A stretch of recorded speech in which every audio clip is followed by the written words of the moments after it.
Mean राशि वालों 15 जुलाई, जी हाँ मित्रों, 15 जुलाई का जो डेट है, इस डेट के सुबह 11:10 से देवगुरु बृहस्पति अस्त हो जाएंगे और अस्त का गुरु का फल आपके ऊपर नहीं पड़ेगा। मतलब अच्छा लाभ जो कह सकते हैं जो मिल रहा था वो कम हो जाएगा, और कह सकते हैं कि आपको कुछ बातों का ध्यान रखना पड़ेगा। तो जो लाभ आपको मिल रहा था वही लाभ मिलता रह जाएगा। मतलब आप आगे बढ़ जाएंगे और फ़ायदा मिलना मतलब कम नहीं होगा। यदि ध्यान नहीं देंगे, नॉर्मल आप जीवन जिएंगे, तो फिर आपके लिए कह सकते हैं कि एक तरह से समय आपका थोड़ा सा कमज़ोर पड़ जाएगा। तो हम आपको ये बताना चाहते हैं कि आपका जो फ़ायदा हो वो रुके नहीं, लाभ और बढ़े, ज़्यादा से ज़्यादा आपको लाभ मिल सके। इसलिए ये वीडियो पूरा देखें, अंत तक देखें। मित्रों, ज्योतिष शास्त्र में गुरु को सबसे ज़्यादा शुभ ग्रह बताया जाता है। जैसा कि कुंडली हम लोग जब देखते हैं तो गुरु की स्थिति इतनी महत्वपूर्ण मानी जाती है कि जब गुरु आपका साथ देने लगे, मतलब साथ का मतलब गुरु अच्छी स्थिति में हो, तो आपके जीवन में केवल एक नहीं, सभी क्षेत्रों में फ़ायदा मिलता है, सभी क्षेत्रों में। और कोई एक ग्रह यदि आपका मजबूत हो तो वो उसी तरह का फल देते हैं, उसी अपने क्षेत्र का। जैसे आप समझ सकते हैं कि यदि आपको कोई क्षेत्र दिया जाता है कि इस क्षेत्र में आपको काम करना है, तो वो आप उसी क्षेत्र में काम करें। दूसरे क्षेत्र में आपका कोई अधिकार नहीं रहता है काम सुधारने का, काम करने का। लेकिन यदि आप यदि गुरु की बात करें तो गुरु का काम है सुधार करना। वो क्षेत्र नहीं देखेंगे कि किस क्षेत्र की बात हो या किस तरह की बात हो, वो सभी तरह के सुधार करते हैं। चाहे वो संतान की बात हो, चाहे वो प्रेम संबंध की बात हो, चाहे वो खेल की बात हो, चाहे आपके नौकरी की बात हो, चाहे दाम्पत्य जीवन यानी पति पत्नी के रिश्ते की बात हो, संतान प्राप्ति की बात हो, शिक्षा की बात हो, या फिर संस्कार की बात हो, खुशहाल जीवन की बात हो, पैसे की बात हो, मतलब या बिजनेस की बात हो। कुछ भी ऐसा नहीं है जो गुरु छोड़ दें। सभी क्षेत्रों पर गुरु का एक तरह से कह सकते हैं कि अधिकार माना जाता है, एक तरह से कह सकते हैं कि प्रभाव इनका माना जाता है। जो आपके ऊपर यदि अच्छा प्रभाव पड़ने लगे तो आपका जीवन सुधर जाता है। इसलिए आपको ये ध्यान रखना चाहिए कि गुरु को बेहतर बनाकर रखें। और गुरु के जब अस्त होंगे तो गुरु अपना जो अच्छा फल होंगे वो देना कम कर देंगे। और यदि आप कुछ बातों का ध्यान रखेंगे तो आपको जो अच्छा फल मिल रहा है वो मिलता रह जाएगा। और आपको बता दें, जब गुरु उदय होंगे तो ये उपाय आपको उस समय बहुत ज़्यादा फल देगा। यानी उदय के समय आपका जो गुरु है वो और स्ट्रांग रहेगा। तो चलिए आपको समझाते हैं। सबसे पहले एक चीज़ कहेंगे, चैनल को सब्सक्राइब कर लीजिएगा।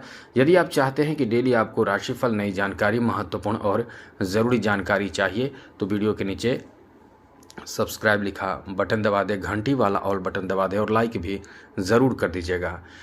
तो सबसे पहले मित्रों आपको ये बता दें कि इस समय जो ग्रहों की स्थिति बन रही है, इसमें गुरु का प्रभाव आपके शिक्षा पर बहुत अच्छा चल रहा था। जैसे कि शिक्षा में आपको जो बाधा उत्पन्न होता है, गुरु अस्त होने से आपकी जो बाधा मतलब आपको जो लाभ मिलना चाहिए वो कम मिलेगा। इस समय आपको आपकी जो क्षमता है, ज्ञान के प्रति जो उत्साह है, उसमें बाधा उत्पन्न होने लगेगा। संतान से संबंधित जो प्राप्ति के लिए इंतज़ार कर रहे हैं उसमें थोड़े से और इंतज़ार करना पड़ जाएगा। बहुत ज़्यादा नहीं, 1 महीने ये मानकर चले, 29 दिन 1 महीने के आसपास आपको थोड़ा सा इंतज़ार करना पड़ेगा। थोड़े से टेंशन होगा, लेकिन टेंशन नहीं लेना है। इस समय गुरु का जो पंचम भाव में है, तो गुरु जब भी पंचम भाव में होते हैं, और ये पंचम भाव संतान भाव माना जाता है, और गुरु इस भाव में है मतलब संतान से जुड़े शुभ समाचार आपको देते हैं। लेकिन इस समय ऐसा नहीं है कि अशुभ समाचार देंगे, वो शुभ समाचार कम मिलेगा। जो आपको बहुत तरह की अच्छी जानकारी आपको अपने बच्चों से खुशी मिल सकती थी, वो कुछ कम मिलेंगे। अब आगे बात करें तो इस समय आपके अंदर जो आत्मविश्वास होगा वो कम पड़ जाएगा। जैसे किसी क्षेत्र को लेकर थोड़े से आप असमंजस में हो जाएंगे, एकदम से पूर्ण भरोसा किसी चीज़ पर नहीं होगा। अब ये एक तरह से नुकसान की बात नहीं है। आगे बात करें तो आपको बता दें, इस समय आपकी जो उम्मीद रहता है, आशा रहता है किसी चीज़ को लेकर कि ऐसा काम होगा, वो आशा आपका कम होगा। आपको भरोसा किसी पर नहीं रहेगा, कम हो जाएगा। साथ साथ इस समय आपको कुछ बातों का ध्यान एकदम से रखना चाहिए, कम से कम 29 दिनों तक, यानी 12 अगस्त तक, कि एकदम से कोई भी ऐसी रिस्की कार्य ना करें जिसमें आप पैसे कमाने के लालच आपको दिया जा रहा है, या कोई भी ऐसे शेयर मार्केट से संबंधित या महंगे चीज़ों को खरीदना और बेचना कि बाद में हम बेच देंगे तो पैसा ज़्यादा आ जाएगा, ऐसा सोच यानी लाभ वाली सोच के साथ आपको काम नहीं करना है। जैसे मेहनत आपको करना है, मेहनत यदि आप ईमानदारी पूर्वक कर रहे हैं तो आपको फिर टेंशन लेने की ज़रूरत नहीं रहेगी। इसलिए ये चीज़ याद रखिएगा कि आपके जो समय ये भी अभी चल रहे हैं, अस्त जब गुरु हो जाएंगे तो लगभग 1 महीने यानी 29 दिनों में आपको कुछ विशेष ध्यान रखना चाहिए। अब इस समय देखिए, अब यदि एक सलाहकार हैं या एक बैंकिंग क्षेत्र से जुड़े हुए हैं या अध्यापक हैं, शिक्षक हैं, या ऐसा कोई काम हो जो आपको किसी को मोटिवेट करना हो, सलाह देना हो, शिक्षा देना हो, एक मेंटर, एक कोच, एक शिक्षक के रूप में आप काम कर रहे हैं, तो थोड़ा ध्यान रखिएगा। जब भी कुछ आपको कहीं बोलना हो, समझाना हो, किसी को बताना हो, तो आप एक बार समझिएगा कि हम ये सब जो बताने वाले हैं या शिक्षा देने वाले हैं, ये कहीं गलत तो नहीं है। हाँ, पहली बार आप कर रहे हैं तो ज़रूर सोचिएगा, लेकिन आप निरंतर जो चीज़ समझा रहे हैं, पढ़ा रहे हैं, वो तो अलग चीज़ होगा। आगे बात करें तो इस समय निर्णय लेने में, डिसीजन लेने में थोड़े विलम्ब हो सकते हैं और थोड़े से असमंजस की स्थिति रहेगी, तो ये चीज़ ध्यान रखिएगा। एकदम से आपको टेंशन नहीं लेना है। इनकम जो होगा, क्योंकि देवगुरु बृहस्पति की जो दृष्टि रहेगी आपके एकादश भाव पर भी रहेगी, सप्तम दृष्टि, तो ये जो दृष्टि रहेगी वो इनकम बढ़ाती है। तो इस समय इनकम जो होगा वो नुकसान तो नहीं करेगा, लेकिन जो इनकम आपको जो होना चाहिए वो थोड़े से फीके पड़ जाएंगे। अब इसमें क्या चाहिए? मेहनत चाहिए। ज़्यादा से ज़्यादा मेहनत करेंगे तब जाकर आपको लाभ मिलेगा। ज़्यादा मेहनत करने के बाद ही आपको सफलता मिलेगा, लाभ मिलेगा। इसलिए इस समय आप सफल होना चाहते हैं, आपको सफलता चाहिए, तो मेहनत आपको करना ही पड़ेगा। ये चीज़ पूर्ण रूप से आपको याद रखना होगा। अब आपको बताते हैं कि इस समय आपको विशेष रूप से 29 दिनों में, या ये कह सकते हैं कि गुरु अस्त होने से कुछ कार्य रुक जाते हैं, ये भी आपको ध्यान रखना है। गुरु जब अस्त हो जाएंगे, यानी आपको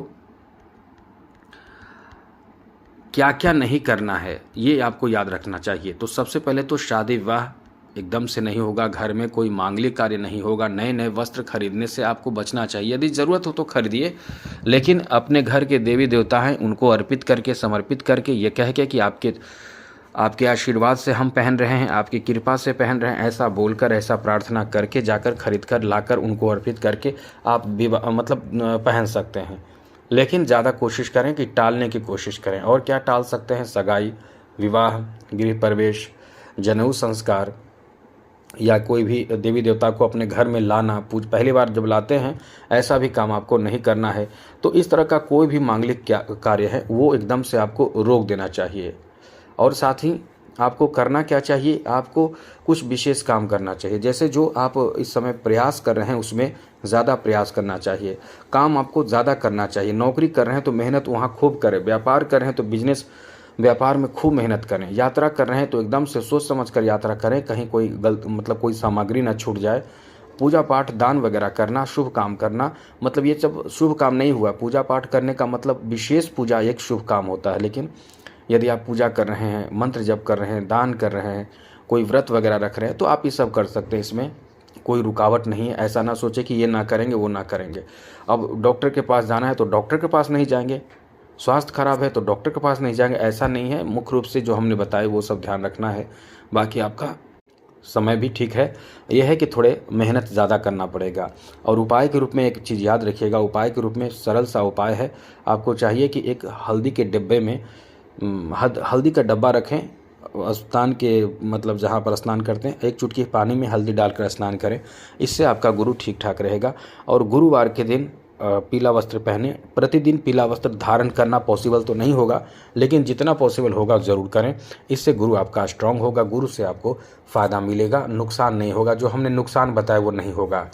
तो आज के लिए इतना ही। आप समझ चुके होंगे। जय माता दी, राधे कृष्णा, ओम नमः शिवाय।